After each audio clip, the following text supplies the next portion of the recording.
Hi friends, இன்றைக்கி முருங்கைக்கீரையை வச்சு ஒரு இட்லி பொடி ரெசிபி தாங்க பார்க்க போகிறோம். முருங்கைக்கீரையில் நமக்கு நிறைய நன்மைகள் இருக்குதுங்க. நம்ம வாரத்தில் 2 டைமாவது நம்ம முருங்கைக்கீரை எடுத்துக்கணும். முருங்கைக்கீரையில் நம்ம கூட்டு பொரியல் இந்த மாதிரிலாம் செஞ்சு சாப்பிட்ருப்போம். இப்போ வந்து இட்லி பொடி செய்யலாங்க. இட்லி பொடி வந்து முருங்கைக்கீரை நம்ம கிடைக்காத டைமில் இந்த மாதிரி பொடி பண்ணி வச்சுருக்கும் போது நம்ம இட்லி பொடி நம்ம சேர்த்துக்கலாம். இதுலேயும் நமக்கு வந்து நிறைய நன்மைகளும் இருக்குது, டேஸ்ட்டாகவும் இருக்கும். வாங்க அதை எப்படி செய்யலான்னு பார்க்கலாம். நான் வந்து காஞ்ச மிளகாய் வந்து ஒரு 10 மிளகாய் எடுத்துருக்கேங்க. ஒரு கடாயை அடுப்பில் வச்சுருங்க. வச்சுட்டு உளுந்தம்பருப்பு வந்து நான் குண்டு உளுந்தம்பருப்பு சொல்லுவாங்களே, அது வந்து நான் 1 கப்பு எடுத்திருக்கேன். உங்களுக்கு அந்த தோலோடு கிடைக்கிறதுல அந்த உளுந்தம்பருப்பு கிடைச்சாலும் நீங்கள் அதை எடுத்துக்கோங்க. இதை விட அது இன்னும் டேஸ்ட் நல்லாயிருக்கும். கொஞ்சம் நல்லா கலர் மாதிரி இந்த கோல்டன் கலர் வர அளவுக்கு நம்ம வறுத்து எடுத்துக்கலாங்க. எடுத்து ஒரு பிளேட்டில் மாற்றிக்கோங்க. அதே கடாயில் நான் வந்து 1/2 கப்பு வந்து கடலைப்பருப்பு சேர்த்திக்கிறேன். கடலைப்பருப்பே நல்லா அந்த கோல்டன் கலர் வர அளவுக்கு நம்ம வறுத்து எடுத்துக்கலாம்.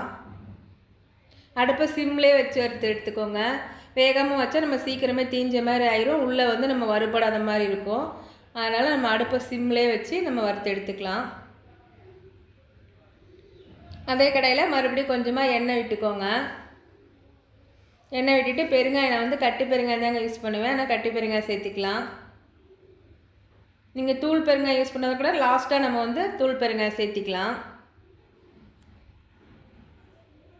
பெருங்காயம் வறுத்து எடுத்தாச்சுங்க.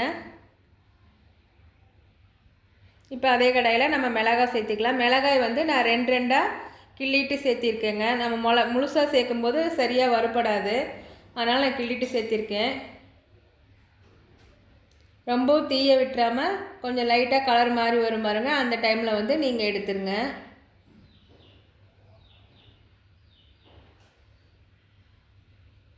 அதே கடையில் நம்ம கருவேப்பிலை சேர்த்திக்கலாம்.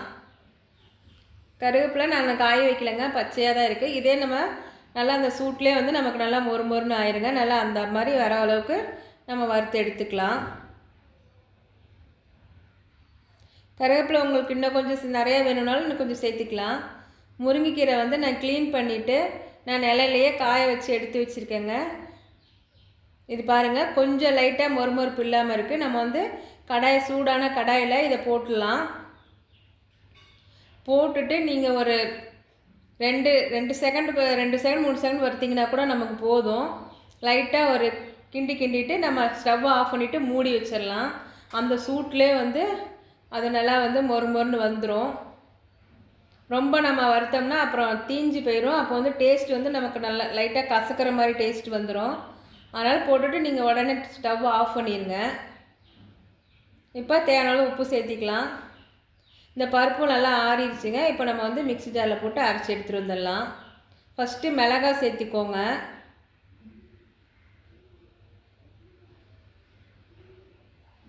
மிளகாய் சேர்த்துட்டு பெருங்காயம் சேர்த்திக்கோங்க. பெருங்காயம் சேர்த்துட்டு இதுக்கு தேவையான அளவு உப்பு சேர்த்திக்கலாம். நம்ம ஃபஸ்ட்டு கொஞ்சமாக சேர்த்திக்கிறேங்க, அப்புறம் பார்த்துட்டு நம்ம இன்னும் கொஞ்சம் சேர்த்திக்கலாம். இதை ஃபஸ்ட்டு மிக்சியில் வச்சு ஒரு 2-3 ஓட்டி எடுத்துகிட்டு வந்துடலாம். மிளகா வந்து நமக்கு நல்லா 3/4 இது நம்ம மசிஞ்சு வந்துடும், தூளாயிரும். இப்போ வந்து நம்ம வச்சுருக்க பருப்பெல்லாம் வந்து நம்ம சேர்த்திக்கலாங்க.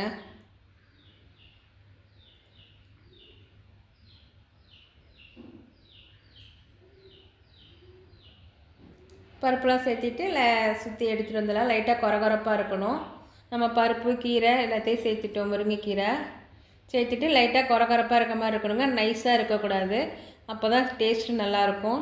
இந்த முருங்கைக்கீரை பொடி வந்து நீங்கள் வீட்டில் செஞ்சு பாருங்கள், டேஸ்ட் ரொம்ப நல்லா வரும். இந்த ரெடி பண்ணி ஒரு கண்ணாடி பாட்டிலில் ஸ்டோர் பண்ணி வச்சுட்டிங்கன்னா 2 மாதம் வரைக்கும் நமக்கு கெட்டு போகாமல் இருக்குங்க. நம்ம இட்லி, தோசை, சாதத்துக்கு எல்லாத்துக்கும் யூஸ் பண்ணிக்கலாம்.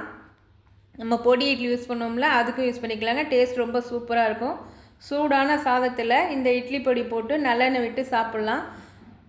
குழந்தைங்களுக்கு நம்ம லஞ்ச் பாக்ஸ் கொடுக்கும்போது நம்ம நெய் போட்டு இந்த இட்லி பொடியை போட்டு நம்ம கிளறி கொடுத்து விடலாம். டேஸ்ட்டு நல்லாயிருக்கும். அவங்க கண்டிப்பாக மிச்சம் வைக்காமல் சாப்பிட்டுட்டு வருவாங்க. நாங்கள் போகிற ரெசிபியில் உங்களுக்கு பிடிச்சிருந்தா லைக் பண்ணுங்கள், ஷேர் பண்ணுங்கள், கமெண்ட் பண்ணுங்கள். எங்கள் சேனலுக்கு சப்ஸ்கிரைப் பண்ணுங்கள் ஃப்ரெண்ட்ஸ். தேங்க்யூ.